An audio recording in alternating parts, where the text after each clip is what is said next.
오늘 이 아침에 우리는 요한복음 14장 25절로 31절의 말씀을 다 같이 함께 살펴보도록 하겠습니다. 우리는 어제 이 성령에 관한 이야기들을 좀 나누었습니다.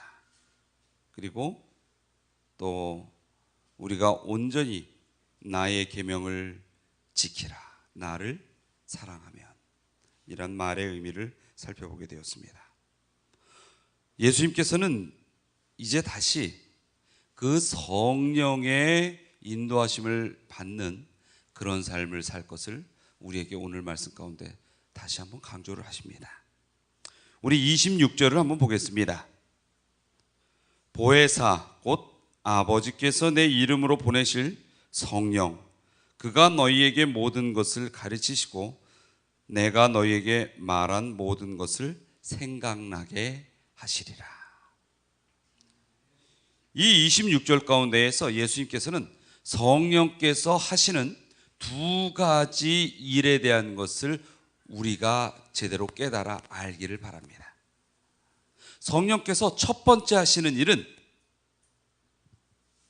이 예수님의 26절 가운데서 보면 무엇이라고 했어요? 모든 것을 가르치신다 얘기했습니다. 여러분, 예수님께서 이 땅에 오셔서 그의 생애 가운데 가장 많은 시간을 할애하고 가장 백성들과 만났을 때 많은 부분의 역할을 하셨다면 그것은 치유하시는 것과 가르치심이셨어요. 그런데 예수님께서는 항상 치유를 하셨어도 무엇을 위한 치유였을까요? 가르치기 위한 치유였어요. 그들이 무엇을 배우고요? 이 영생의 기별을 듣고 정말로 제대로 깨달아 알기를 바라는 마음이 간절하셨습니다. 그래서 예수님께서 이 육의 치료를 거행하셨지만 예수님께서 이 땅에서 진정으로 거행하시고 싶었었던 건 뭐예요? 영의 치료예요. 영의 치료.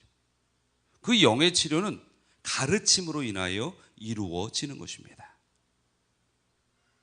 예수님께서 이제 십자가의 모든 고초를 당하시고 부활을 하시고 이제 하늘로 올리우십니다. 그러나 예수님께서 바라보는 것이 이 땅에 있는 모든 사람들이 예수님 당시와 똑같은 가르침의 은혜를 받아야 한다는 것이었어요.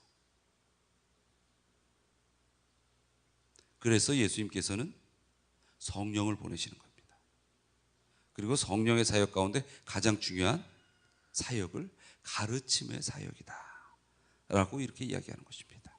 성령께서 이 순간에도 가르침의 사역을 하고 계시는데 그것은 누가 했었던 일과 똑같은 것이다? 예수님께서. 우리 한번 이런 질문을 해봅니다. 이 예수님과 함께 살았던 사람들이 더 은혜가 많습니까? 우리가 더 은혜가 많습니까? 그냥 우리 어떻게 생각이 드세요? 여러분이 믿음을 갖는데 예수님을 직접 바라본다면 좀 더 믿음을 갖는데 더 유리하지 않겠어요? 한번 뵙고 싶지요. 근데 또 예수님 당시의 사람들의 모습을 보면 꼭 그렇지는 않은 것 같아요. 어쩌면 우리는 지금 예수님의 얼굴을 대면하여 보지 않지만 이렇게 주님의 전에 앉아 있잖아요. 근데 그 당시 사람들은 예수님을 다 그렇게 추종하면서 따라다녔으면서도 십자가 앞에서 예수님의 십자가를 막았어요, 안 막았어요? 십자가를 막지를 못하는 것입니다. 그걸 보면 우리가 더 은혜가 있고 우리가 더 믿음이 있지 않는가란 생각도 한켠으로는 좀 해봅니다. 근데 중요한 것은요, 예수님을 직접 대면하여 보던 그때의 그 사람들이나 지금 이 시대를 사는 우리나 그 가르침의 무게는 다르지 않다는 것입니다. 중요한 것은 그 가르침을 우리가 뭐하고 있냐는 거예요? 지금 제대로 배우고 있느냐 없느냐라는 것입니다. 참으로 이 땅에 있는 많은 기독교가 있는데 그러한 기독교 교회들 가운데서 유일하게 학교라는 명칭을 가진 그 순서를 가진 것은 우리 교회밖에 없지요. 물론 뭐 주일학교 이런 의미도 있지만 우리는 안식일 학교 해서 이렇게 합니다. 왜 그럴까요? 지적으로도 영적으로도 하나님에 대한 가르침이 우리에게는 변함없이 필요하다라는 것입니다. 여러분, 이 가르침의 은사가 우리에게 밀려온다는 것은 하나님의 축복입니다. 예수 그리스도의 사역이 이 순간에도 예수님께서 직접 이 땅에 오셨을 때와 변함없이 이루어지고 있다라는 약속인 것입니다. 성령께서 우리를 가르치시는 것입니다. 그런데 이 성령께서 우리를 가르치시는 것 가운데 가장 큰 가르침이 뭘까요? 예수님 이야기예요. 예수께서 이 땅에 구원하러 오셨다는 것입니다. 그리고 예수님의 그 구원이 오늘 이 순간도 우리를 붙들고 이루신다는 것입니다. 우리 28절에 보면은요, 이 성령에 대한 이야기를 하면서 또 뭐라고 했어요? 내가 갔다가 너희에게로 온다 하는 말을 너희가 들었나니 나를 사랑하였다면 나의 아버지께로 감을 뭐하였으리라? 기뻐하였으리라. 아버지는 나보다 크심이라. 이게 무슨 얘기예요? 갔다가 온다, 아버지께로 간다. 이것이 우리에게 예수 그리스도를 제대로 사랑하고 그 가르치심을 이해하면 이것이 무슨 기별이 된다고요? 기쁨의 기별이 된다. 이 기별이 무슨 기별입니까? 그렇죠. 예수님께서 모든 것을 완수하시고 가셨다가 다시 오신다는 이 기별은 우리에게 있어서 생명의 기별인 것입니다. 우리가 정확히 갈 곳이 어딘지를 알려주시는 기별이에요. 그래서 이 재림에 대한 소망이 없다는 것은 믿음의 이 알맹이를 빼먹어버린 것입니다. 우리의 믿음이 진정으로 기쁨이 되는 것은 예수님께서 다시 이 땅에 오신다는 거예요. 그래서 그 예수님께서 다시 오시니 너희들이 믿음 안에서 살으라는 것을 가르치는 것이 성령의 사역인 것입니다. 여러분, 오늘 성령의 음성을 분명히 들으셔야 됩니다. 그래서 예수께서 다시 오신다는 것이 우리 삶의 진정한 큰 기쁨이요 희망이 되어야 한다는 것입니다. 우리가 이 보면은요, 세상을 살다가도 아무리 모진 풍파와 고난이 있어도 희망이 있으면 이길 힘이 있다라고 했습니다. 그래서 이 세상 살아가면서 제일 불쌍한 사람이 뭐라는 거예요? 희망이 없는 사람, 미래가 없는 사람. 여러분, 우리에게 희망, 소망은 무엇입니까? 예수 그리스도의 재림인 것이에요. 그 재림의 기별을 잊어버리지 않게 하기 위해서 성령께서 끊임없이 우리를 붙드시는 것입니다. 또 이 성령의 두 번째 사역이 있어요. 26절에 보면 내가 너희에게 말한 모든 것을 뭐하게 하시겠다고 그랬어요? 생각나게 하시겠다. 그런데 이 예수께서 말한 것을 생각나게 하기 위해서는 두 가지의 조건이 맞아져야 돼요. 그래야만이 이것이 성립이 됩니다. 첫 번째는 뭐예요? 예수께서 말한 그 기별이 우리 귀에 뭐하고 있어야 돼요? 한번 가르쳐져서 들려져야 되는 것입니다. 듣지도 않은 것을 기억할 수 있어요? 보지도 않은 것을 기억할 수 있어요? 없죠. 그리고 두 번째는 그것을 기억되려면 어떻게 해야 돼요? 잊어버리지 말아야 돼요. 여러분, 이 신앙은요, 그래서 직접 우리의 삶에서 보여지고 느껴지고 배워지는 것이 필요해요. 듣고 느껴야 된다는 것입니다. 우리가 이 땅에서 이렇게 보는 건 많이 있어요. 우리 최국 목사님 혹시 어제 어디 좀 다녀오신 데 있으세요? 오후에는 우리 방문 갔고, 방문 말고 백화점 다녀왔었어요. 야, 그 백화점에 물건이 많죠. 한번 그럼 백화점에서 본 물건 가운데 200개만 좀 얘기해 보세요. 쉽지 않죠. 근데 백화점의 물건이 200개만 될까요? 아마 몇만 개는 될 겁니다. 근데 그 몇만 개를 분명히 봤을까요? 안 봤을까요? 이 사람은 여기서 이상한 답을 할 수 있어요. 분명히 보았을 거예요. 눈에 보였을 거예요. 눈 감고 다니지는 않았을 테니까. 근데 자, 10,000개를 보지 않았습니까? 그러면 안 봤는데요. 근데 이 말이 또 틀린 것 같은데 틀리지는 않아요. 보긴 봤으나 뭐 하진 못했어요? 그 본 것을 생각하며 보지를 않았어요. 그냥 눈에 보여지는 거죠. 오늘 이은미 집사님 새벽 기도에 오는데 차를 몰고 오셨죠. 차를 몰고 오는데 길에 그 도로에서 다른 차를 한 대도 못 봤습니까? 아니면 좀 봤습니까?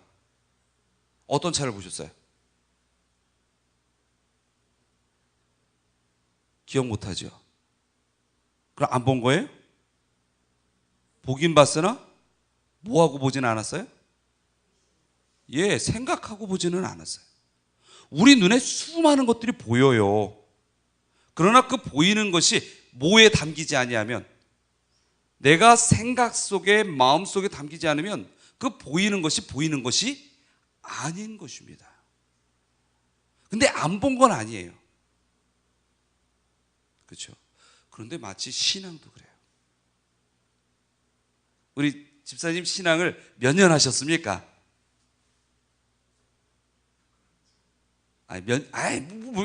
몇 년 하셨어요? 7살 때.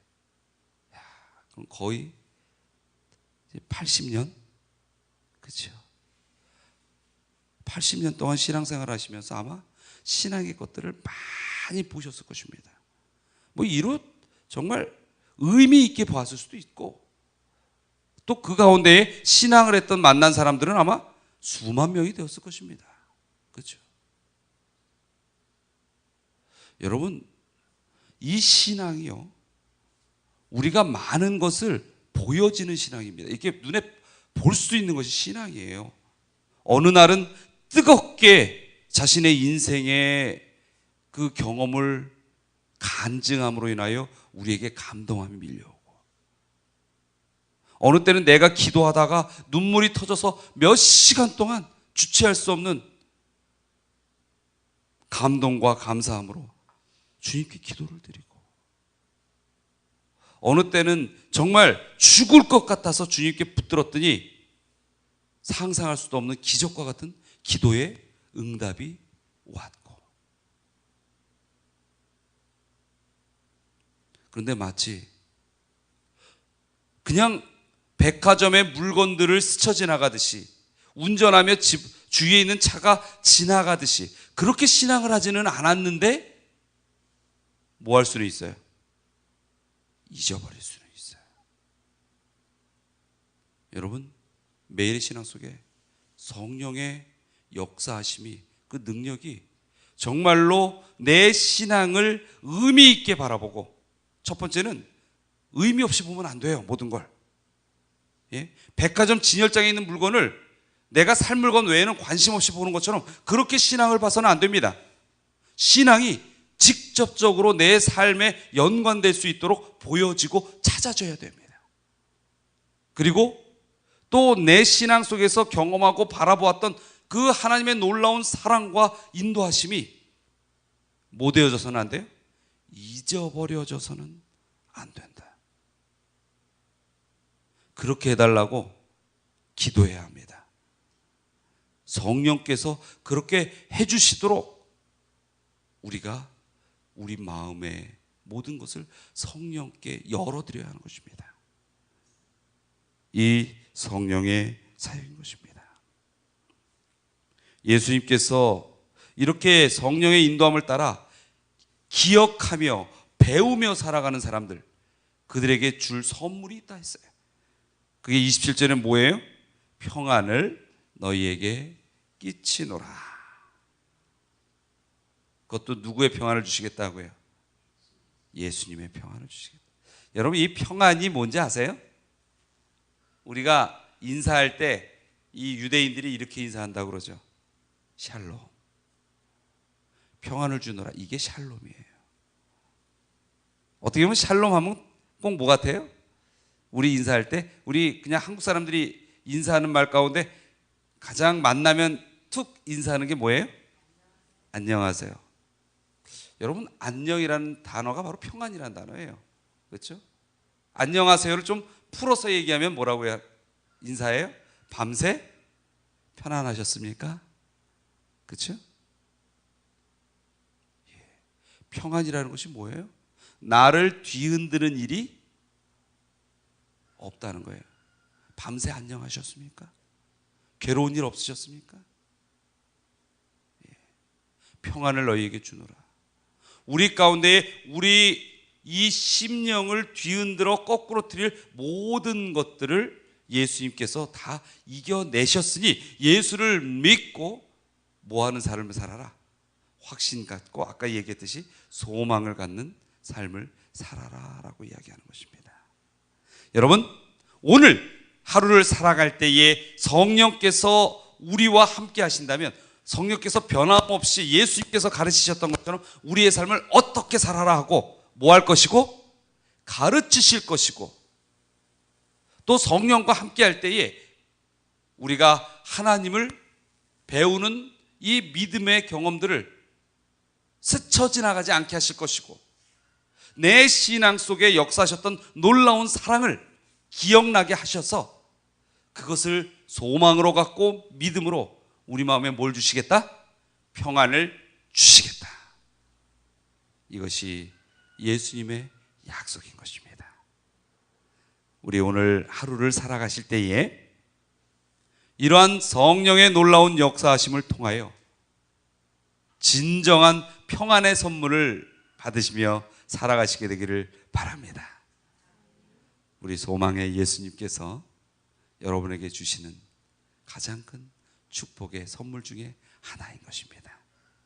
오늘 하루 평안한 하루가 되시는 우리 모든 성도님들께서 되시기를 간절히 바라면서 아침의 말씀을 마치도록 하겠습니다.